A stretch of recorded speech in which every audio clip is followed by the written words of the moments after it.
I only ever write my one genre because that's what makes an expert in it.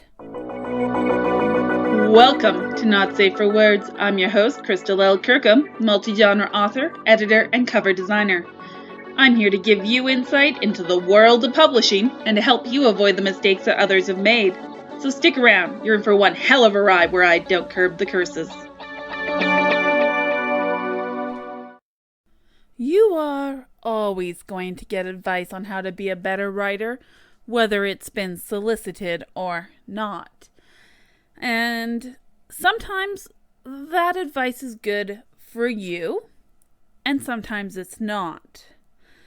I have heard people say that to be an expert in writing your genre, you must only ever write your own genre.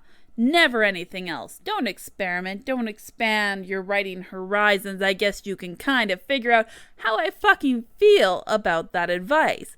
And well, for some people, this is the right advice. It's not going to work for everyone. So what Try It, Don't Buy It is all about is that you may only ever publish the one genre of writing, and that is fine. There's nothing wrong with doing that. But that doesn't mean you shouldn't expand your writing abilities by attempting to write in other genres, to learn about how other genres are written, because each type of writing has a very different style, a very different flow that can really help you up your writing of certain scenes and subplots in whatever genre you do choose to write in. And this is why I always recommend that people learn not only to write different lengths of fiction, but different types of fiction as well. And nonfiction to boot. I mean, you're going to learn a lot from being able to do technical writing just as you are from writing fictional stories. So, when I say try it, don't buy it, I really honestly do mean try the genres, and whether or not you try to sell stories or novels that include those genres as a main plot or a subplot or even just a little hint of an idea in the horizon of your story, that doesn't fucking matter. Learning how to write a romance will actually improve you as a horror writer, because I've found, having written both genres, that they're different sides of the exact same coin. The only difference is the emotion that you're trying to evoke from your reader. However, many of the techniques used by both romance writers and horror writers are very, very similar. And I didn't realize that until I started to learn how to write romance. And I think because of doing that, it actually will make me a better horror writer in the long term. Fantasy and science fiction have a lot in common, and a lot of writers already do bounce from one genre to the other. But both often deal with elements of the fantastical and stretching your imagination and how to make what may seem implausible to a reader nowadays seem like it's a very real thing. They're techniques that writers use that not only can they be used in the genre you most commonly see them, but they can really fucking be used in other genres as well. One thing you do run the risk of if you are trying to learn to write and master a lot of different genres, whether or not you publish in those, is that it will affect your writing in the long term, and not always in a way that you might want, which is why I always say not every piece of advice is for everyone. We are all a little bit different. I have absolutely no problem with turning my back on genre conventions, on creating something so entirely different from anything else you've ever read that you don't know how to classify it, which has happened to me more times than I can count. Biggest example is Falling Light. It is what I normally advertise as an LGBTQ romance fantasy. But as many reviewers who have talked to me about it have told me is that this book defies any of your expectations from any of the genres that define it. And well, yes, it can certainly fit into any of those genres.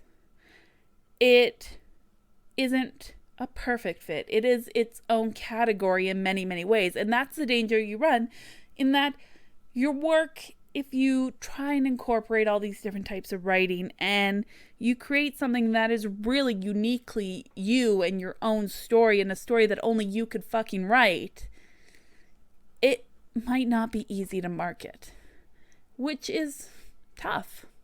Really tough. I'm not going to lie to you. When you think you have an absolutely incredible book and most of the people who read it are like, this is a really great book, and you can't seem to sell it, that's the challenge. But don't let that dissuade you from trying new genres and trying to write nonfiction, because you are going to learn how to be a better writer by expanding your own writing horizons. And if you do want to write in other genres, do look back into my podcast. I talk about using pen names here and not having your pen name always be a secret, because it doesn't have to be a secret.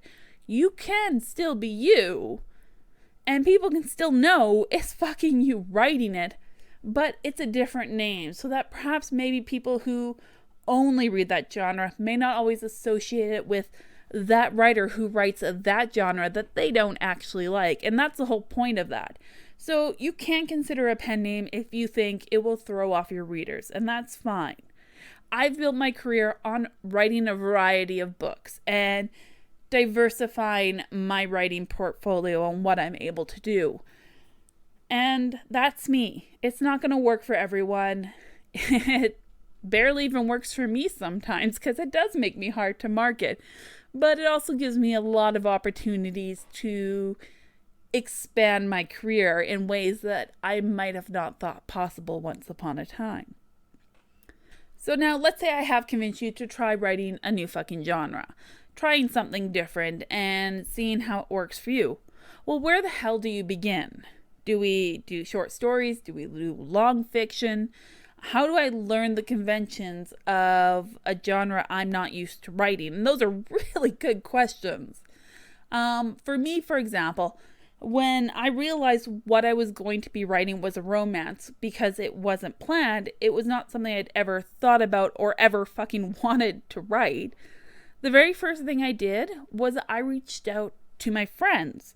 I have friends who are writers in many, many genres, and somehow I also tend to hang out with a lot of romance writers, so I guess it should have dawned on me that this would rub off at one day. But that's the first thing I did, is I asked questions about, how do these kinds of scenes work? How do you plan a romance? What if I wanted to make it like this? Does that work within the genre conventions?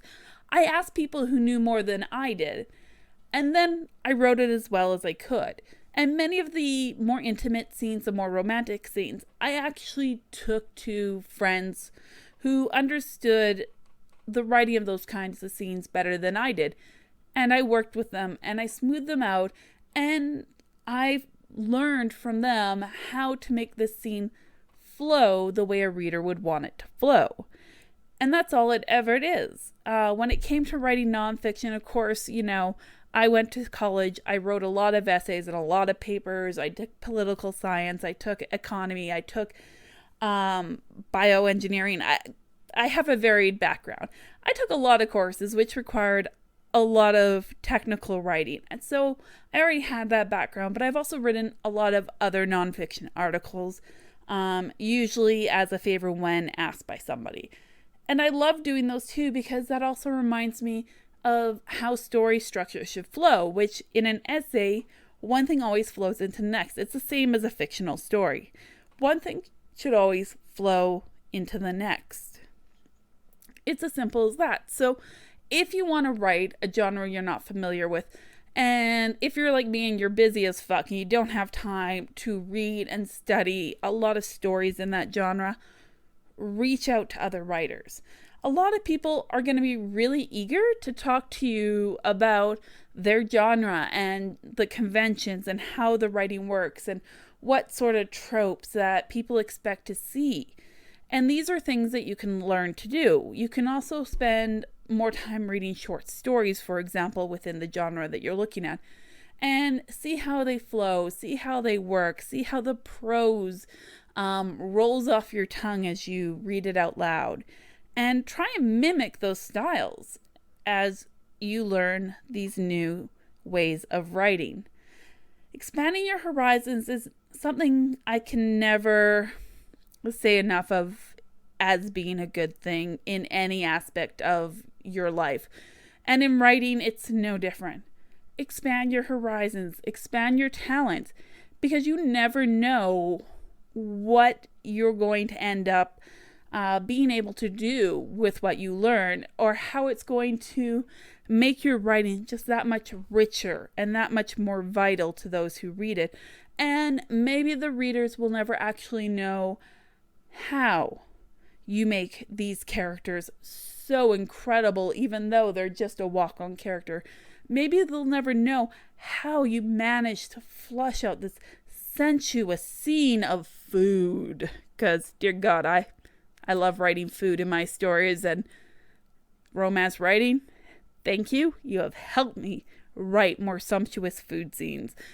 And you can bring other aspects of your writing just that little bit higher, that little bit richer and deeper. And who knows, maybe you'll actually fall in love with writing another genre. Maybe you'll find a whole new outlet that inspires you. Go on, give it a try. You don't have to stick with it, but at least give it a drive. This has been another episode of Not Safe for Words. I hope you found some useful advice here today. If so, don't forget to hit that subscribe button so you can join me next time for more publishing and writing insights. Thanks for listening.